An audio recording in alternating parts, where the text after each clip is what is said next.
Percaya gak kalau kesempatan kedua itu ada? Kalau aku sih percaya.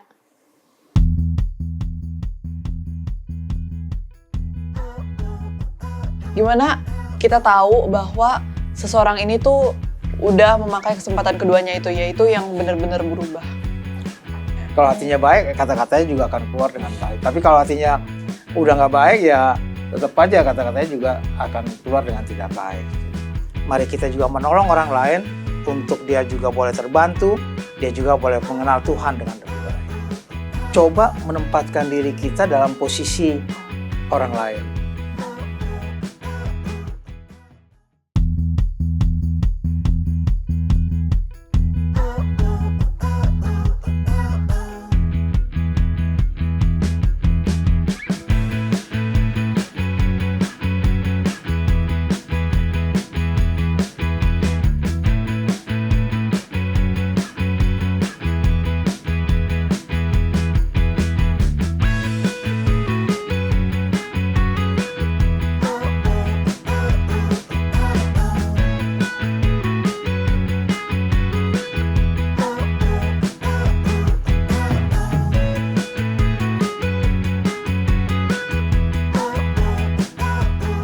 Asli ajak dia gak sih? Dia tuh seru banget. Ini tuh seru kan? Tahu kan? Pernah main kan sama dia? Iya, seru sih. Kalian aja Ini jadinya. loh. Nggak mau kalau ada dia. Nggak jadi ikut deh gue. Kenapa Dia seru. sih? Tahu seru kok. Ajak aja. Enggak. Pokoknya dia udah ngecewain gue. Gue nggak bisa lagi deh percaya sama dia. Nggak mau deh gue. Iya sih, kalau udah rusak kepercayaannya susah balik. Gimana dong Kak Gav? Ya ampun, ada yang namanya kesempatan kedua, Vel. Ya udah, dia juga bisa baik lagi kali. Nggak mungkin ada kesempatan kedua. Nggak bisa lagi gue percaya sama dia. Ya ampun, gak akan ada yang gak mungkin. Tuhan aja kasih kita kesempatan kedua. Bener sih, bener. Jadi gimana nih? Jadi tuh, di Alkitab tuh kan ada ya cerita tentang seseorang yang dulunya tuh kayak salah. Orang-orang kayak udah netapin kalau dia itu salah. Nah, tapi akhirnya juga dia bisa berubah. Dia bisa dipercaya lagi sama orang-orang di sekitar dia. Nah, orang itu tuh namanya Onesimus dan Paulus. Jadi kepo deh sama Penasaran nih ceritanya. gimana ceritanya? Yaudah, kalau karena kalian penasaran, kita langsung aja masuk ke pelajaran ke-6. Pelajaran ke-6 cornerstone maksudnya. Iya, coba judulnya apa ya? Mengenakan pakaian orang lain. Maksudnya apa? Emang relate sama apa yang baru aja terjadi? Nah, sebelum kita masuk ke dalam pelajarannya, aku mau kasih tahu dulu nih ke teman-teman yang belum punya buku Cornerstone sama kayak kita. Teman-teman bisa banget langsung hubungi kontak sosial media Hope Channel Indonesia atau Instagramnya juga boleh supaya bisa punya buku sama kayak kita.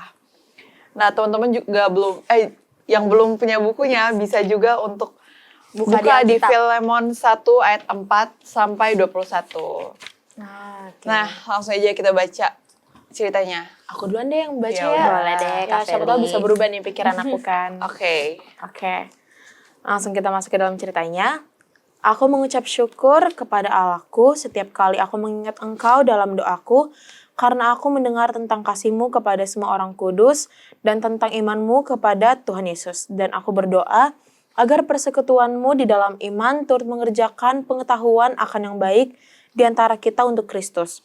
Dari kasih-Mu sudah kuperoleh kegembiraan besar dan kekuatan, sebab hati orang-orang kudus telah Kau hiburkan, saudaraku. Karena itu, sekalipun di dalam Kristus, aku mempunyai kebebasan penuh untuk memerintahkan kepadamu apa yang harus engkau lakukan, tetapi mengingat kasih-Mu itu, lebih baik aku memintanya daripadamu. Aku, Paulus yang sudah menjadi tua, lagi pula sekarang dipenjarakan karena Kristus Yesus. Mengajukan permintaan kepadamu mengenai anakku yang kudapat selagi aku dalam penjara, yakni Onesimus. Dahulu memang dia tidak berguna bagimu, tetapi sekarang sangat berguna baik bagimu maupun bagiku. Dia aku suruh kembali kepadamu. Dia, yaitu buah hatiku. Sebenarnya, aku mau menahan dia di sini sebagai gantimu untuk melayani aku selama aku dipenjarakan karena Injil. Tetapi tanpa persetujuanmu, aku tidak mau berbuat sesuatu.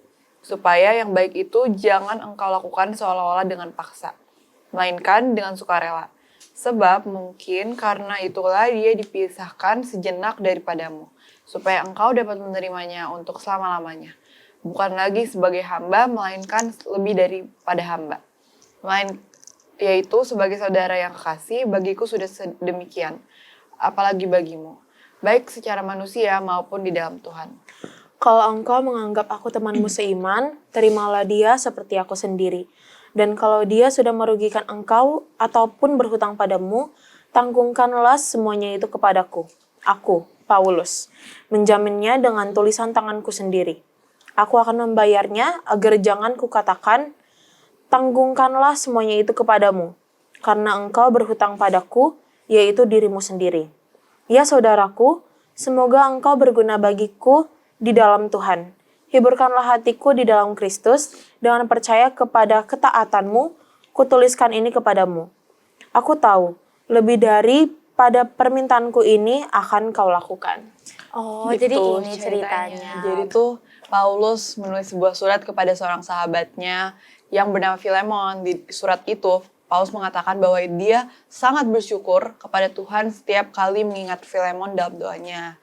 Kenapa? Karena Paulus itu mendengar bahwa Filemon adalah orang yang punya iman kepada Yesus dan penuh kasih kepada orang lain. Bahkan banyak juga orang yang percaya merasa dikuatkan dan dihibur oleh sikap Filemon.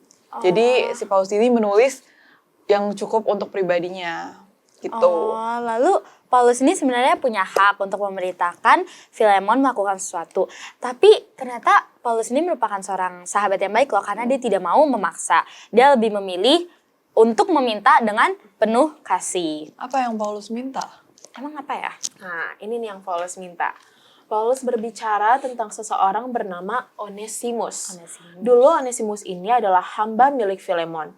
Tetapi dia pernah melakukan kesalahan dan bahkan merugikan tuannya. Karena itu Onesimus akhirnya pergi. Namun ketika Onesimus bertemu Paulus, sesuatu berubah. Dia mengenal Yesus dan hidupnya pun berubah. Paulus bahkan mengatakan bahwa Onesimus ini sekarang seperti anak rohaninya sendiri. Seseorang yang sangat dia sayangi. Paulus juga ngomong nih, bahwa dulu Onesimus ini emang gak berguna bagi Filemon. Tetapi sekarang dia menjadi orang yang sangat berguna, baik bagi Paulus maupun bagi Filemon. Nah, tapi walaupun Paulus sebenarnya ingin Onesimus tetap bersamanya untuk membantu pelayanannya di penjara. Nah, Paulus juga tetap mengirim Onesimus kembali kepada Filemon. Benar banget. Namun kali ini bukan hanya sebagai hamba biasa aja loh ternyata, tapi Paulus meminta. Jadi pada akhirnya Paulus itu meminta Filemon itu untuk menerima Onesimus bukan lagi sebagai hamba, tetapi sebagai saudara seiman di dalam Tuhan. Gitu singkatnya. Menarik ya? Menarik banget. Dan kalau misalnya pelajarannya udah menarik kayak gini, kalian tahu kan guys, kita pasti udah siapin Fakta-fakta menarik. bukan fakta menarik doang, pastinya juga ada pertanyaan. Benar kan? Tapi emang Pada saat ini, jadi gimana? mendingan fakta-fakta menarik dulu. Fakta menarik dulu ya. Jadi pada saat ini kita akan mendengar segmen Apakah Kamu Tahu yang dibawakan oleh Profesor Corner. Apakah kamu tahu? Di dalam Alkitab Kolose 3 ayat 12, kata belas kasihan dalam bahasa Yunani adalah splachna teirmu. Artinya, bukan cuma kasihan biasa, tapi rasa peduli yang sangat dalam dari hati. Splach artinya perasaan yang keluar dari bagian terdalam dari diri kita. Sedangkan tirmu berarti iba hati atau kemurahan. Nah, jadi maksudnya, ketika kita melihat orang yang sedang susah atau menderita, kita bukan cuma merasa kasihan, tetapi hati kita juga benar-benar tergerak untuk menolong. Nah, Paulus juga memakai kata yang sama di 2 Korintus 1 ayat 3, ketika dia menyebutkan Tuhan sebagai Bapa yang penuh belas kasihan. Artinya, Tuhan itu sendiri punya hati yang sangat peduli pada manusia. Nah, karena itu, sebagai pengikut Tuhan, kita juga dipanggil untuk punya hati yang sama. Jadi, belas kasihan itu bukan sekedar biar terlihat baik di depan orang, tapi belas kasihan itu harus datang dari hati yang tulus. Jadi adik-adik, cobalah mulai peka dengan orang sekitar kita atau teman kita yang lagi sedih, kesulitan, atau butuh bantuan. Karena kasih yang sejati bukan cuma diucapkan, tapi dirasakan dari hati dan terlihat nyata lewat tindakan. Jadilah orang yang punya hati seperti Tuhan, peduli dan siap menolong.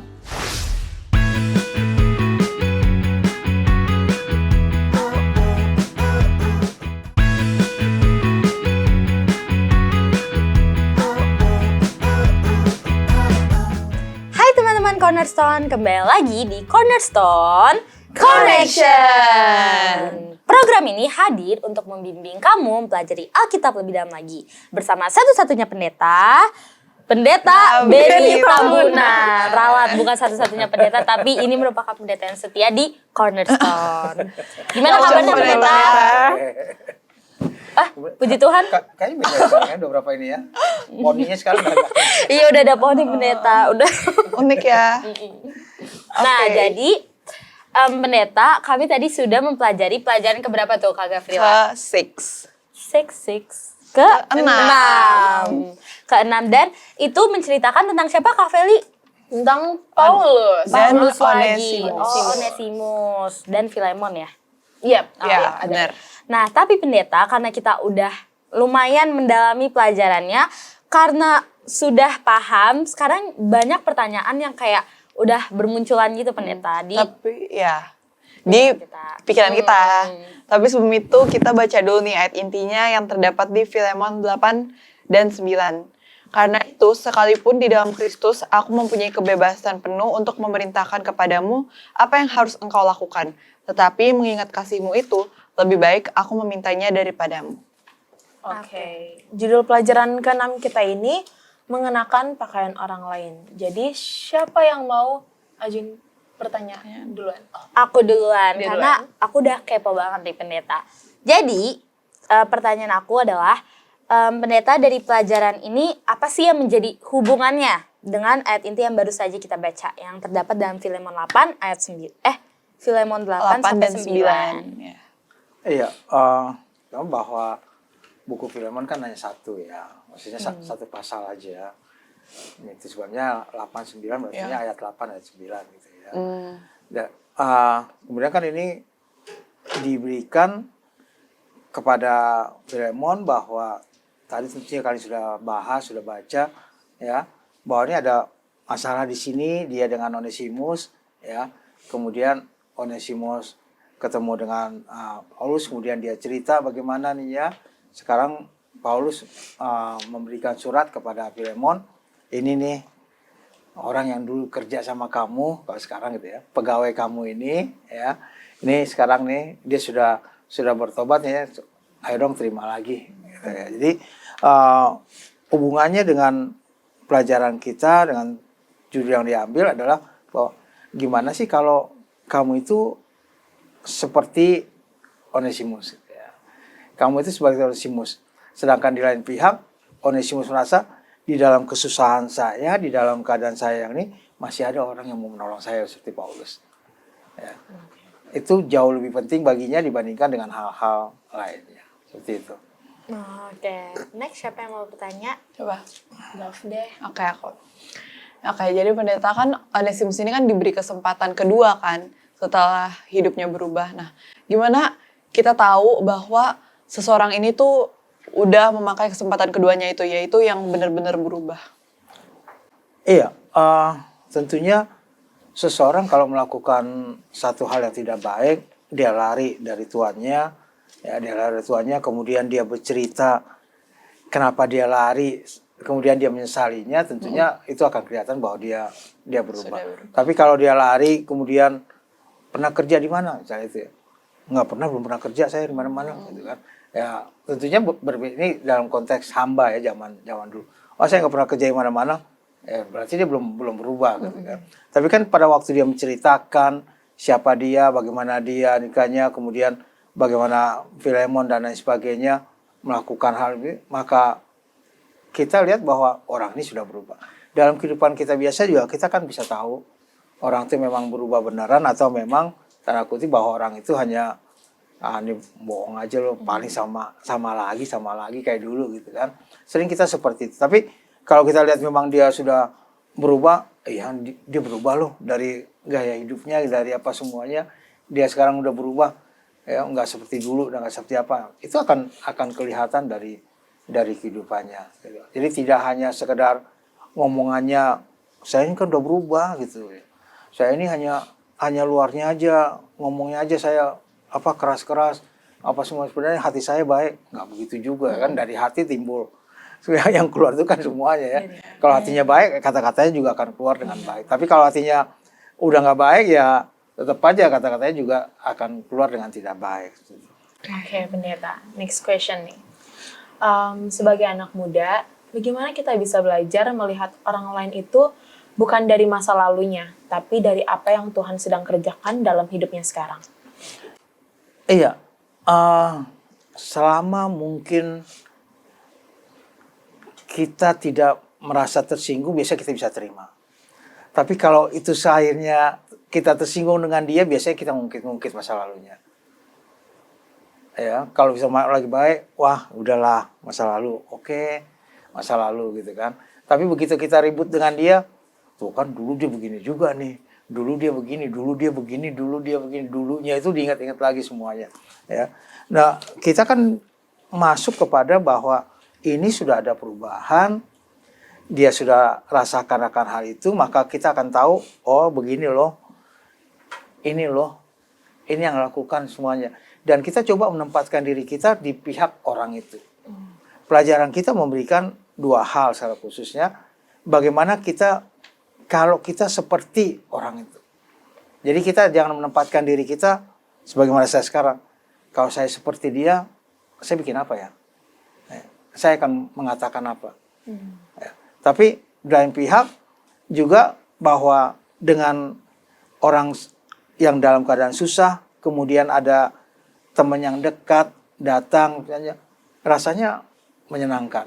Rasanya beban kita sedikit ya, paling tidak nggak hilang benar ya, tapi paling tidak ada hilang. Sama seperti orang kalau kedukaan lah gitu kan. Kalau kedukaan, ya kalau teman kalian kedukaan atau waktu kalian kedukaan gitu ya, maka kalau ada teman datang, walaupun dia sih nggak ngomong-ngomong, cuman terduka cita ya, kemudian dia duduk di situ, nggak bikin apa-apa sih, hanya duduk, kemudian kita sibuk, kemudian dengar cerita dikit, kita masuk lagi, kayaknya aneh, masih ada teman saya. Apalagi dalam keadaan kita susah sekali, masalah kita, kemudian ada orang yang dekat dengan kita, mendampingi kita bersama-sama, kayaknya itu jauh lebih berharga dibandingkan semua kebaikan-kebaikan yang lain sebagainya. Jadi pada waktu kita menempatkan diri kita dalam posisi orang yang, tanda kutip mungkin ya, orang yang susah gitu loh, dalam posisi orang susah, maka kita bisa mengerti bahwa oh kalau itu saya harus begini ya, saya harus begini. Nah pada waktu teman kita dalam kesusahan, kita datang untuk membantu ataupun kita ada di dekat dia, maka kita juga akan rasa bahwa aduh ini ada teman nih, saya punya teman, saya punya ini gitu ya. Jadi semuanya itu akan merasakan bahwa ini loh saya bisa bantu kamu seperti ini, kamu bisa lakukan ini, kamu bisa lakukan ini. Kita bisa berikan beberapa saran untuk dia boleh melakukannya dengan baik. Jadi menempatkan diri kita dalam posisi orang lain, dalam hal ini sebagaimana Filemon dengan Onesimus, tapi jaminannya kan jangan lagi kamu anggap ini sebagai hamba, ini anggap sebagai saudara loh, karena dia sudah bertobat sekarang. Seperti itu. Jadi kita menganggap juga bukan lagi ini orang yang ini, tapi memang orang yang sudah bertobat. Oke, pendeta. Nah, satu pertanyaan terakhir nih pendeta, kan aku dari tadi sambil baca-baca buku Cornerstone pelajaran ke-6 ya pendeta. Aku bingung apa kaitan atau apa hubungannya pelajaran kita dengan judulnya pendeta, yaitu mengenakan pakaian orang lain. Iya, tadi sudah katakan bahwa coba menempatkan diri kita dalam posisi orang lain. Jangan hanya menempatkan posisi ya saya gini, kalian lagi ribut misalnya ya, karena lagi ada masalah, kemudian ya udah memang lu sih begitu gini-gini, malah nyala-nyalain gitu kan. Tidak betul. Tapi coba untuk menempatkan diri, kalau saya di pihak dia gimana ya? Atau kita sedang ribut dengan seseorang, kalau saya di pihak ini gimana ya? Kalau saya seperti dia, saya bikin gini enggak ya?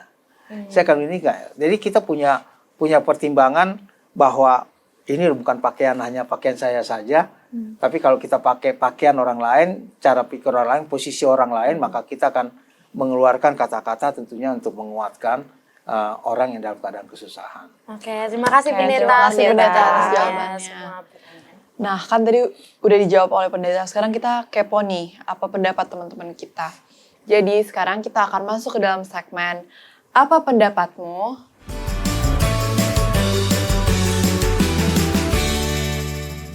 Perkenalkan, nama aku Jericho Silalahi, kelas 11 dari SMA Perguruan Advent 1 Jakarta. Halo, nama saya Faith Margaret Mangande. Saya dari kelas 11 dan saya dari Sekolah Perguruan Advent 1 Jakarta. Halo, perkenalkan nama saya Destin Ruby, saya kelas 11 dan saya bersekolah di Perguruan Advent 1 Jakarta. Halo, perkenalkan nama saya Moses Sasara Jagodam Situmyang. Saya sekolah di PAJ dan saya dari kelas 11 IPA.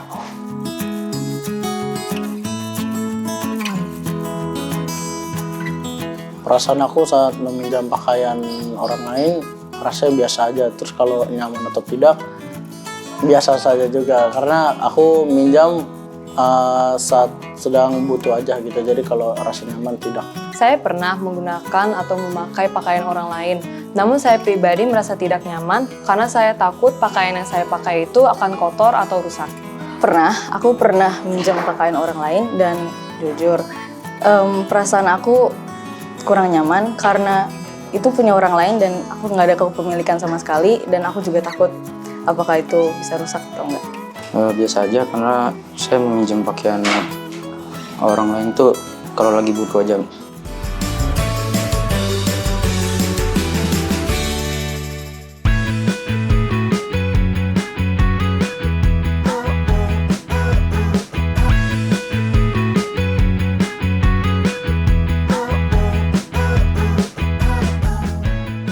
Hai, kembali lagi di Cornerstone Connection. Oke nih, tadi kan kita udah denger nih respon dari teman-teman kita. Benar. Gimana perasaan mereka kalau misalkan mereka pinjem baju orang lain atau minjemin baju mereka ke orang lain. Sekarang giliran aku yang naik ke kalian. Perasaan kalian gimana? Kayaknya nggak perlu tanya ke kita dulu deh, tanya ke kakak sendiri. Oh, aku dulu ya. Kak Feli duluan. Menurut Kak Feli gimana? Mungkin ya, karena aku udah ngerasain kali ya, aku udah minjem baju atau aku pinjemin karena aku pernah di asrama kan. Jadi ya kalau waktu aku minjemin baju ke orang lain sebenarnya fine aja, cuman kan takut ya kenapa-napa kan ya barang kita ya. Ya begitu juga kalau misalnya aku pinjem baju orang lain harus dijaga. Tapi tetap aja nyamanan pakai baju sendiri. Karena Kalian- aman ya gitu kalau misalnya kita pakai baju Bener banget. kita sendiri. Aku. Iya kakak. Oke. Kalau aku sih baju ya. Aku sih sebenarnya kalau minjem baju aku paling ke orang yang terdekat mungkin ya. Jadi mungkin kalau aduh kayaknya nggak dekat nih nggak enak banget minjem bajunya. Tapi kalau dipinjemin tuh pasti pernah dan rasanya juga Kayak punya tanggung jawab gitu iya ya. kayak tapi ya sebenarnya di dalam hati juga ikhlas kalau itu kenapa-napa. Karena gitu deh. Kalau pendeta?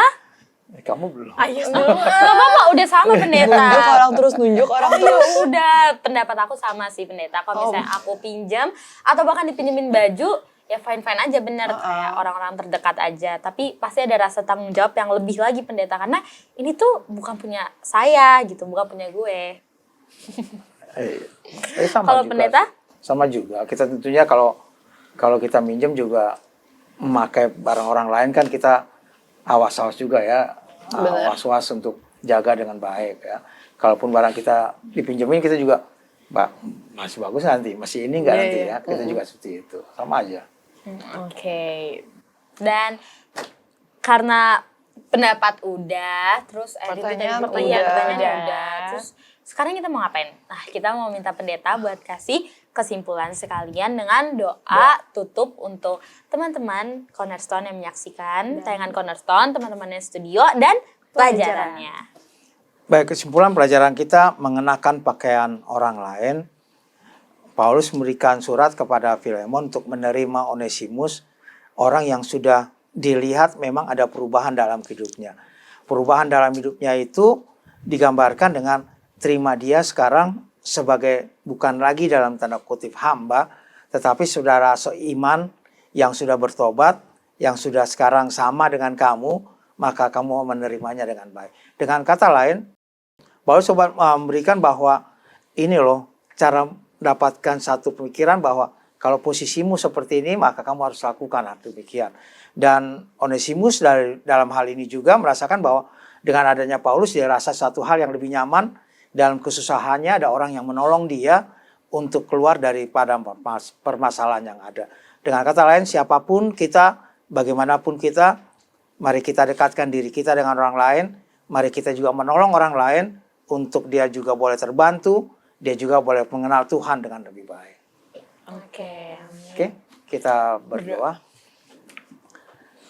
Tuhan Bapa di surga, terima kasih karena Tuhan mengingatkan kami bagaimana kami harus menolong sesama kami, bagaimana kami juga harus melakukan yang terbaik dan menerima keadaan apapun dari orang-orang lain, dari teman-teman kami, agar dengan demikian kami boleh hidup bersama-sama dengan baik dan mengenal Tuhan dengan lebih baik.